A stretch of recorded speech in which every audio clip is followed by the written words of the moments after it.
bio capacity, Yeah. who has a depth and credit, and so every land is adapted to its ecological footprint. Okay. So you've got this swollen America, And swollen look Europe. at Switzerland, huge. Yeah. Yeah.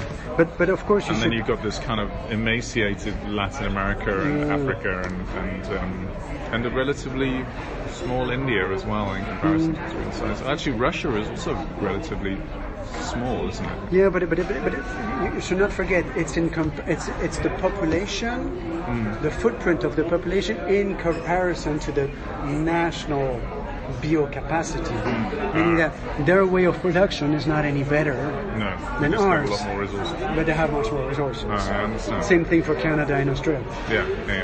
It's green, but it's red. Yeah. That model is not extendable. So this is the conclusion. I come to this conclusion with the students, with the participants. I said, okay, we've been seeing the United Nations Development Index.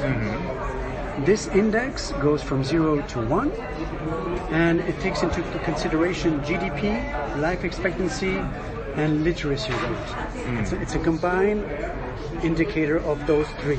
So it's a more qualitative than purely Than just GDP. Yeah. than just GDP. And the UN want every country to have a Human Development Index above 0.8. Okay? And every dot is a country, every color a continent. Okay. And on the y-axis, it's the ecological footprint. So by 1961, because we were only maybe, I would say 3 billion, approximately, I have no idea, but I think 3 billion, we could have an ecological footprint of 4. That would be sustainable. But now, 2006, we were maybe 6.5 billion, so it went down to 2. And we're going to 10, today we're 7.6 billion. We're going towards 10, maybe 12 billion by the end of the century. So we should each produce, consume with always a less ecological footprint if we want it to be sustainable. So we can see here that actually every country which has a Human Development Index above 0.8 and an ecological footprint below 1.9, every country which is in this box here is sustainable. There's no countries in that box. Absolutely no country.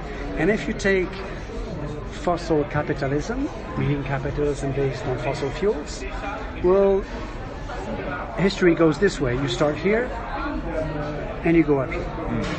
That's the way that it goes. So it's not sustainable. So in conclusion, today, the ways in which we manage, govern our planet, produce and consume, distribute wealth, deal with resources and waste is neither sustainable nor fair for present generation or future generation.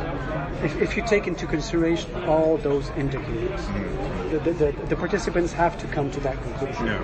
They knew it maybe already, that's why they registered for that program. But it's kind of unanimous in regards to the cross-indexing of all of these different attempts of ways of looking and assessing questions of sustainability and also ethical fairness. But I think most of them don't understand the extent or the we are there. We knew that we had to go towards sustainability, but we were not conscious about all those indicators. Now we understand better. So mindset change. There's only 2 more slides. I'm going to show you some. Great. The first one I like a lot is this one. It comes from the former Living Planet report from the WWF, which shows you this iceberg again. Yeah.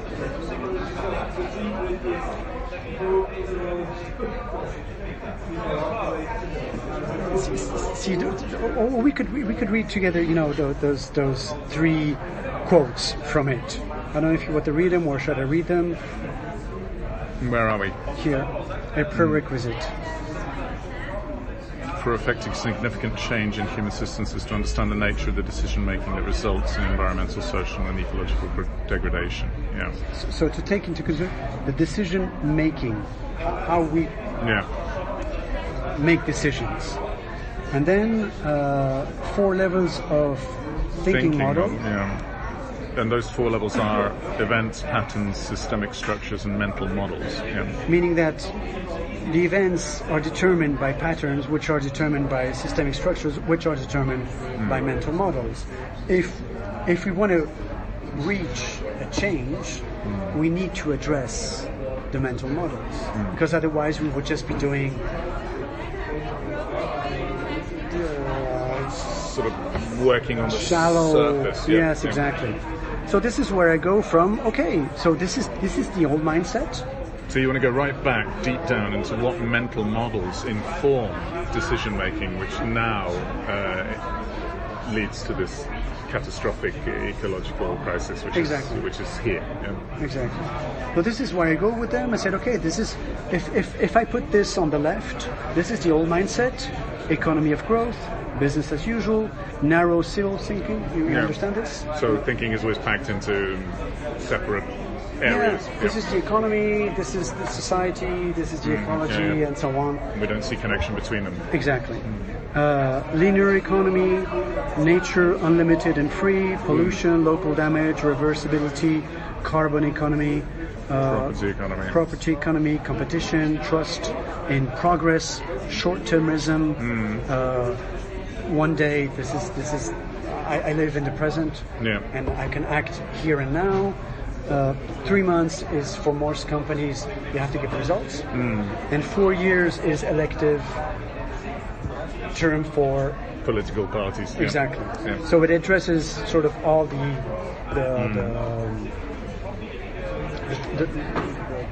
temporalities. Classical liberal liability or responsibility, creating value for shareholders. This is capitalist-based system, and profit. And I ask students to, okay, now what would you put? What is here? What should we put here? And then I give them my suggestion, which is this pretty easy to understand now. Sustainable economy, you could think in terms of weak and strong. You remember how we've seen earlier between shallow and deep? It's the same thing, huh? This is sort of in 1992 when the UN met for this first huge sustainability conference. It's in Rio. In Rio, yeah. What did I say? I said 1982 Rio. You said, but you didn't say no, where. 1992, sorry. 92, yeah. Sorry, 92, yeah. In Rio, they came up with this slogan. Think local, act global. Yeah, exactly. No, act local, think global. God, I'm getting it mixed up. Yeah. Exactly. And then going from narrow silo thinking to systemic thinking, circular economy. You know. Yes, of course. Sure. Nature comes into Earth boundaries, which I earlier presented by the WWF, so they understand this also, and that we have, of course, all the ecologists. Some ecologists don't want to hear that concept about ecological services, but if you want to, just to understand all the notions, we should go from a unlimited and free nature to limited ecological services. Local damages are now potentially systemic effects, and it could be, you were talking about nuclear waste earlier, nanotechnologies, GMOs, climate change, CO2 and so on. So potentially systemic effects, and we should understand, because we don't think in silos anymore, how all this is intertwined. Some issues are not anymore reversible, because I don't know if 100 years ago, a pharmaceutical company exploded in Basel, for example, we could reverse the state of that catastrophe in the next 30 years or 20 years. So it was reversible. But now, potentially, things are irreversible. Yeah. For example, the sixth Mass